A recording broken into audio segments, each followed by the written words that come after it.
A plot of land, maybe 20 feet wide. Nothing special about the soil, clay-heavy, compacted. The kind of dirt that cracks in summer and turns to soup when it rains. Two plants growing side by side. Same seeds, same water, same everything. Except one of them is almost twice the size of the other. I know how that sounds. I would have rolled my eyes too. But I spent 8 months testing 5 different raised bed configurations, and one of them made my plants grow like I'd been quietly cheating. Leaves the color of deep jade, stems thick as a thumb, roots that when you finally pull the whole thing up, look like the nervous system of something alive and ancient. The only difference between those two plants? The shape of the bed they were grown in. I'll show you exactly which one, and more importantly, I'll explain the physics behind why it works, because once you understand the mechanism, you'll never look at a flat rectangular bed the same way again. Stay with me, because the answer is going to come from somewhere you almost certainly didn't expect. Here's the thing about modern gardening advice. It's overwhelmingly standardized. You go online, you search how to build a raised bed, and within the first 3 results, you get the same answer. A rectangle, 12 inches deep, 3 feet wide, maybe 6 feet long. That's it. That's the canonical wisdom. Buy some pine boards, screw them together, fill with a generic 60-40 mix, plant your seeds in neat rows, and wait. And for millions of people, it kind of works. Enough to keep them buying seeds, soil amendments, fertilizers. Enough to feel like progress, but never quite enough to feel like abundance.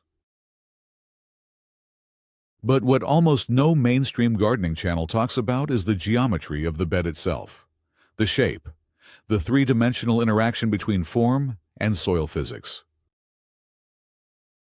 You've probably been told that yield is primarily about inputs. Better compost, better fertilizer, better seeds. And yes, inputs matter. Nobody is saying they don't. And the reason that conversation rarely happens is that the answer, when you trace it back far enough, doesn't come from a product you can buy.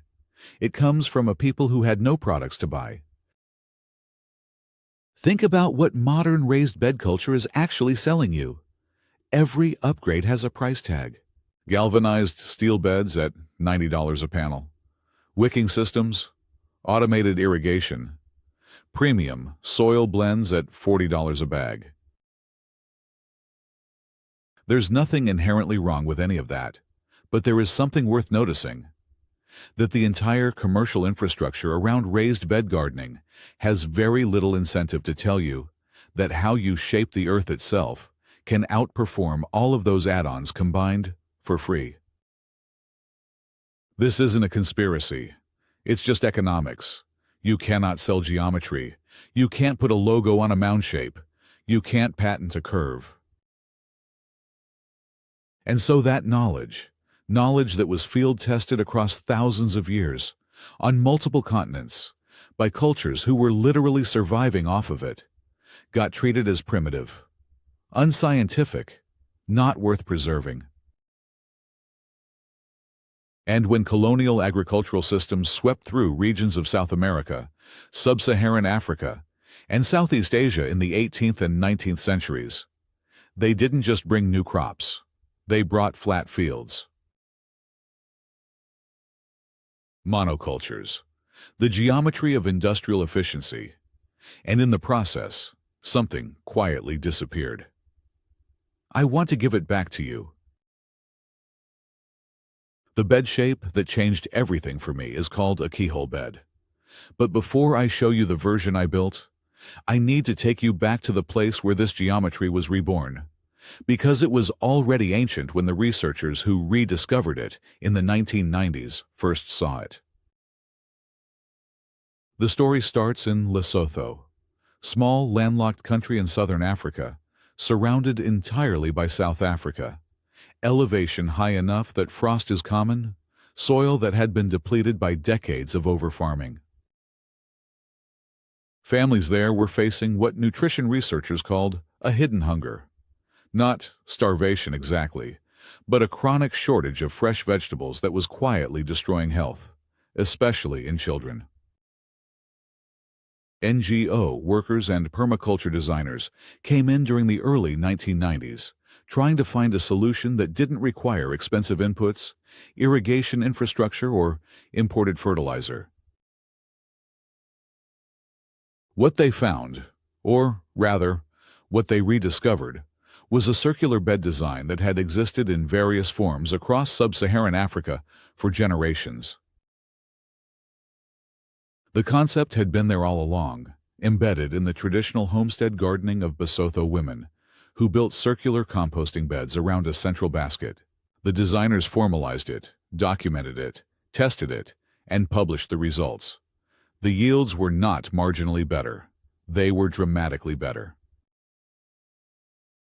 In trial plots in Lesotho, and later in Zimbabwe, Kenya, and South Africa, keyhole beds consistently outperformed conventional rectangular beds by 30 to 60% in vegetable yield, using less water and zero synthetic fertilizer.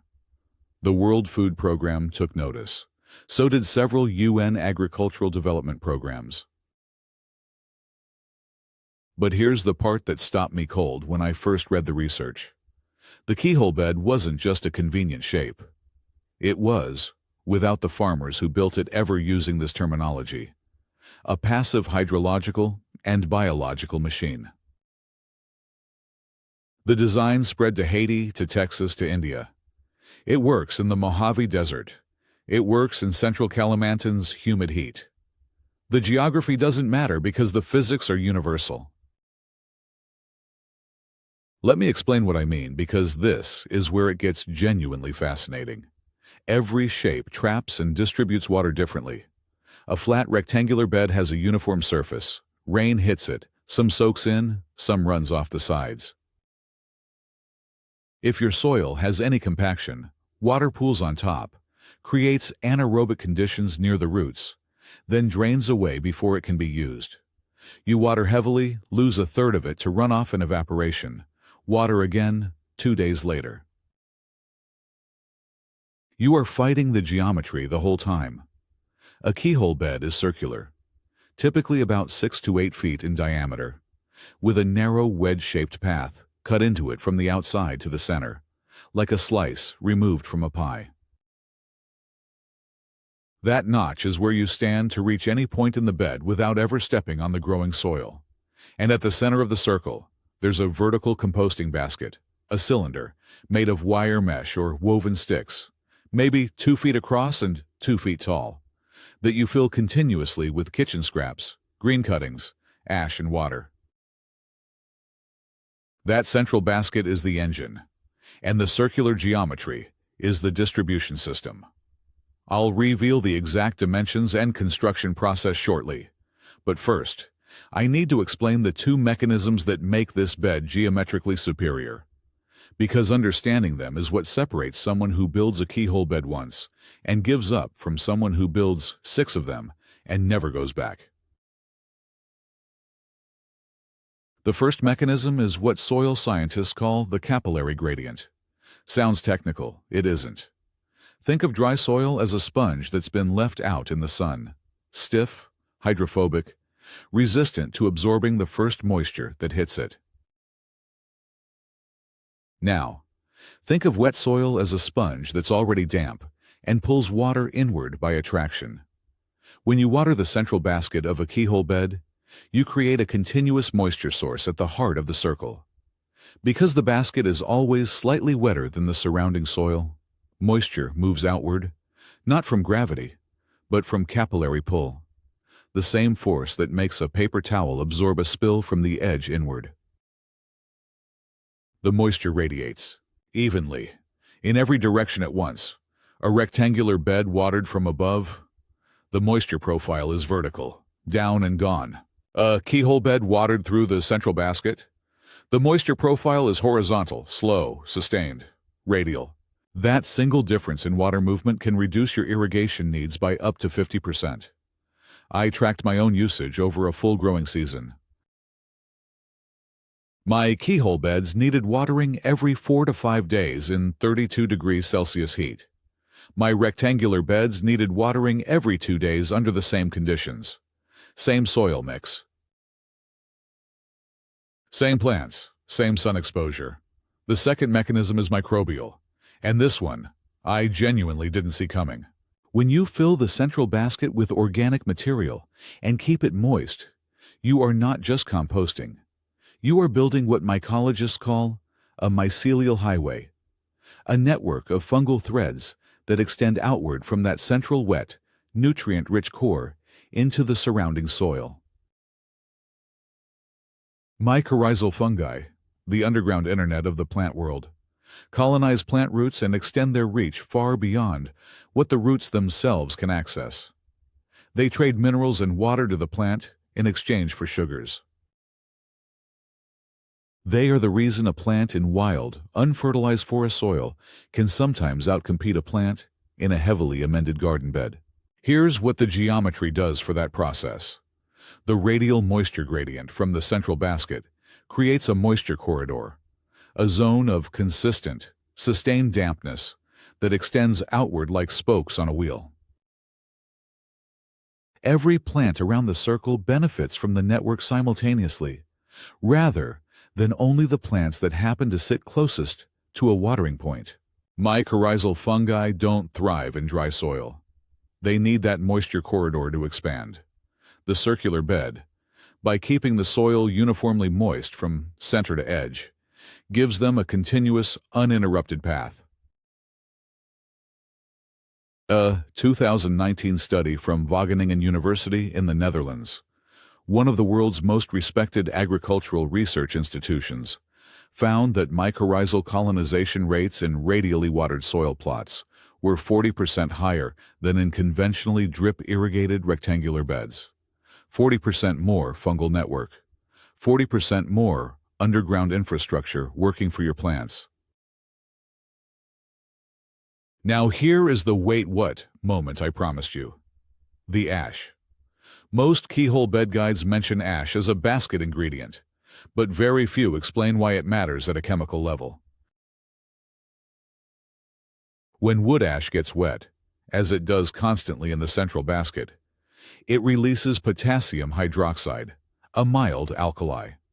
In small, diluted concentrations, that alkalinity does something counterintuitive. It raises the pH of the soil in a radial gradient around the basket, and in soils that are naturally acidic, which the majority of tropical and subtropical soils are, that mild alkalinity makes phosphorus available. Phosphorus that was already in the soil, locked into compounds the plant roots couldn't access, gets chemically unlocked by that faint alkaline wash, moving outward from the center. You aren't adding phosphorus. You're unlocking it. Phosphorus that's been sitting in your soil for years, chemically handcuffed, gets freed by water moving through a basket of wood ash. That's not a supplement. That's alchemy, and it costs nothing. I want to address the skeptic in the room because I know what some of you are thinking. This sounds like it only works in specific conditions. My soil is too sandy, or too clay-heavy, or my climate is too dry. I thought the same thing. Here's the reality.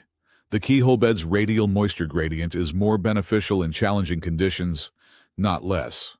Sandy soil drains fast. The capillary pull from the central wet core actually counteracts that drainage by maintaining a sustained moisture source that sand can draw from. Clay soil holds water too long and compacts easily, but the circular shape distributes surface pressure evenly, and the continuous organic input from the basket builds structure over time, breaking clay apart at the molecular level as fungal threads and earthworms work through it. The Lesotho implementations were in rocky, degraded, frost-prone highland soil. The Texas keyhole bed movement, which became a serious thing in the early 2000s, driven by a woman named Deb Tolman, who taught the design across drought-stricken communities, was specifically because the beds worked in extreme heat and low rainfall, not in spite of it. Have you ever tried growing vegetables in a Texas summer? The Keyhole bed did what drip irrigation couldn't. That's a useful data point.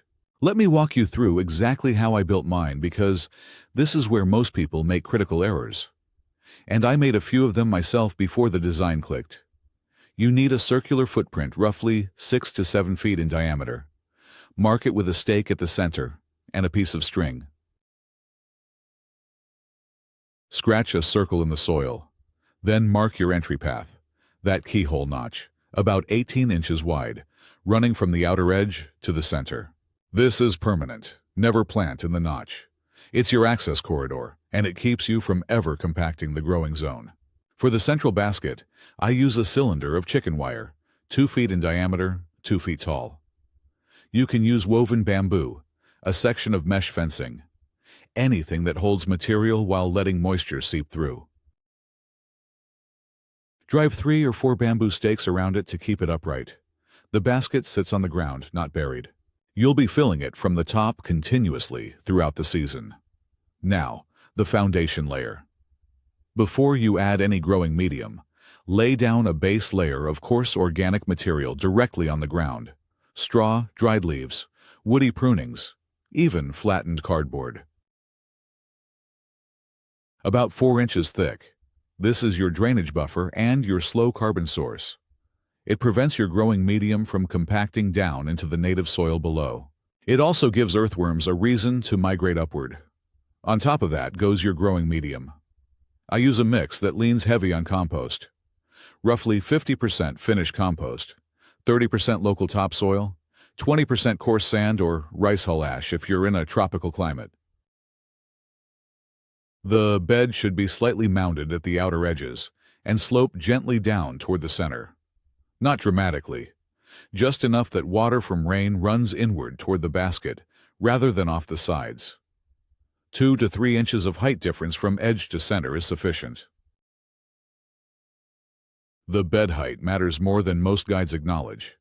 Most people build them too low, 4 to 6 inches. That's not enough root zone for heavy feeders like tomatoes, squash, or corn. I build mine to a minimum of 12 inches at the outer edge, which puts the center of the bed, near the basket, at around 9 to 10 inches. That gives you enough depth for almost anything you want to grow. Planting arrangement is where most people, even experienced gardeners, get it wrong, because they apply rectangular bed logic to a circular form. In a rectangular bed, you plant in rows. In a keyhole bed, you plant in arcs. The innermost arc, closest to the basket, gets your heavy feeders and moisture lovers, tomatoes, peppers, leafy greens, cucumber. The middle arc gets medium feeders, beans, eggplant, herbs. The outer arc, farthest from the center, gets your drought-tolerant plants and ground covers, sweet potato, squash, basil, marigolds. You are mapping plant needs onto a moisture and nutrient gradient. The plants closest to the engine get the most. The plants designed to need less get just enough. This zonal planting isn't just about efficiency. It's companion planting geometry. The outer squash and sweet potato sprawl and shade the soil, reducing evaporation. Every plant is doing 2 jobs, growing and protecting the system. The basket protocol is simple but non-negotiable. The middle beans fix nitrogen. The inner tomatoes shade the central basket, slowing water loss from the composting material. Every 2 to 3 days, add kitchen scraps, vegetable peelings, eggshells, coffee grounds, rice water. Once a week, add a fistful of wood ash. You are not trying to create perfect compost in there. You are creating a slow-leaching, moisture-retaining biological heart for the whole circle. The material breaks down gradually, and as it does, it drops in level. So the basket never overflows, just slowly self-consumes and refills. Every time you add material, pour a full watering can of water directly through the basket. That's it. Do not add meat, cooked oils, or heavily salted food scraps to the basket. Not because they will ruin your compost. The occasional scrap won't. but because they attract rats and other animals that will dig up your bed. Keep it plant-based and you'll have no issues. Space your inner arc plants generously, at least 18 inches between tomato stems, 12 between pepper plants. Let them breathe. They'll reward you with size. The first mistake I made. I planted the inner arc too densely. I was thinking about yield per square inch like a rectangular bed gardener. But in a keyhole bed, the inner zone is the most productive, and overcrowding there suppresses air circulation, which invites fungal disease. The second mistake, and this one is less obvious. I didn't mound the outer edge high enough in my first build. Water pooled at the rim rather than draining inward. The fix is simple. Build the outer wall up slightly with a compacted soil berm, maybe 2 inches tall. Think of it as a subtle bowl shape. Rain collects, infiltrates, moves toward the center. For those of you in climates with a distinct dry season, and if you're in central Kalimantan or anywhere in the Indonesian archipelago, you know exactly what I mean. There's an upgrade worth doing. Before laying your foundation layer, dig the center point of the bed down 8 to 10 inches and fill it with a mix of clay and shredded leaves, tamped down firmly.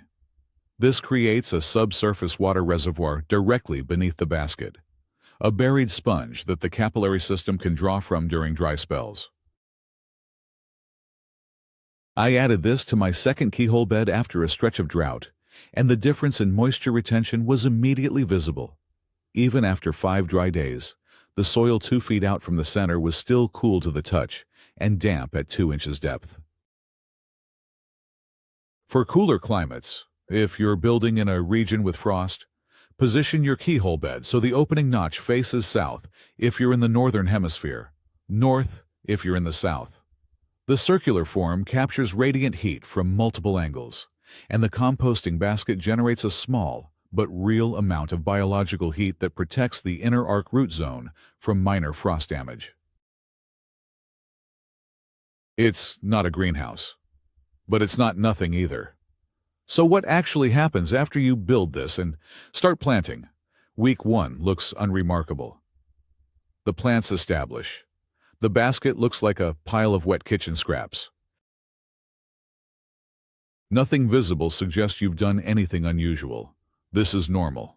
Don't second-guess it. By week 2, you'll start to notice something in the soil texture near the basket. It darkens. Not because of watering, but because of fungal activity. The mycelial network is establishing. You might see thin white threads in the top layer of compost if you gently disturb it. That's exactly what you want. That's the system coming alive. By the end of the first month, the growth differential becomes visible. The inner arc plants, if you've planted leafy greens or herbs, will be noticeably lusher than anything you've grown in a conventional bed. Tomatoes will show deep green, waxy leaves, the color that signals adequate phosphorus and calcium uptake. The outer arc ground cover will have started to knit together, and you'll feel the temperature of the soil beneath it, noticeably cooler than exposed beds nearby, because the biological activity is generating moisture from below. What might look like failure in month 2 is the outer arc plants looking slightly yellow at first. Some people panic and add nitrogen fertilizer. Don't. That yellowing is a transitional adjustment. The outer plants are recalibrating to a lower input environment after whatever amendments your native soil was carrying. Give it 2 more weeks. The mycorrhizal network, once established, will correct it without any intervention. Adding synthetic fertilizer at that stage would actually disrupt the fungal exchange chemistry. Plants fed synthetic nitrogen have less incentive to trade sugars with fungi, so the network weakens. One that is actively improving its own soil, with every passing week as organic material from the basket, leaches outward and earthworms redistribute it. I remember standing in my garden at month 3 and feeling something I hadn't expected to feel. Patience here is the actual strategy. By month 3, You will have a circular, self-regulating ecosystem. One that you water every 4 to 5 days. One that you feed scraps you were already throwing away. Not pride exactly. Something older than that. Something that felt like recognition. Like a memory I'd never actually had. Of a way of working with land that didn't require domination, or amendments, or scheduled interventions. That feeling matters. Because here's what this is really about. We have spent about a century being told that productivity requires escalation, more inputs, more technology, more purchase solutions to problems that the land, shaped correctly, would solve on its own. That story serves people who sell inputs. It doesn't serve you. The women of Lesotho who built these beds weren't lacking sophistication. They were applying accumulated centuries of observation, watching how water moved, how plants thrived near decaying matter, how circles hold soil differently than rectangles. And they were encoding that knowledge into a shape. A shape any person with a shovel and a handful of wire could reproduce in an afternoon. That knowledge nearly disappeared. It didn't fit the model of what progress was supposed to look like. It wasn't scalable to industrial agriculture. It couldn't be commodified, replicated in a factory, or shipped in a plastic bag. It was brilliant. And the fact that it took a food crisis and a team of NGO researchers to rediscover something that was sitting in the lived practice of rural African farmers should tell you something important about what kind of knowledge our systems are designed to preserve, and what kind they let slip away. So it was overlooked, and the people who carried it were told, implicitly or explicitly, that their way of growing things was backward. It wasn't backward. Share this with someone who told you gardening is too complicated or too expensive, because this costs almost nothing, and it grows like crazy. If you've never tried a circular bed, build one this season. Just one. 6 feet across, a basket of chicken wire, your kitchen scraps, and a watering can. You don't need anything else. If this kind of investigation speaks to you, where we trace the thread of a simple thing back to its true source, and find out that the simple thing is actually extraordinary, subscribe. Let the geometry do what geometry has always been able to do, if you let it. We are not going back to anything. We are going forward with everything that was worth keeping. Because next week I'm going to show you a bed amendment that was used across 3 civilizations simultaneously, independently, on 3 different continents. And that modern soil science has only recently figured out why it worked. See you there. What it does to compacted soil in 60 days should not be possible, but it is.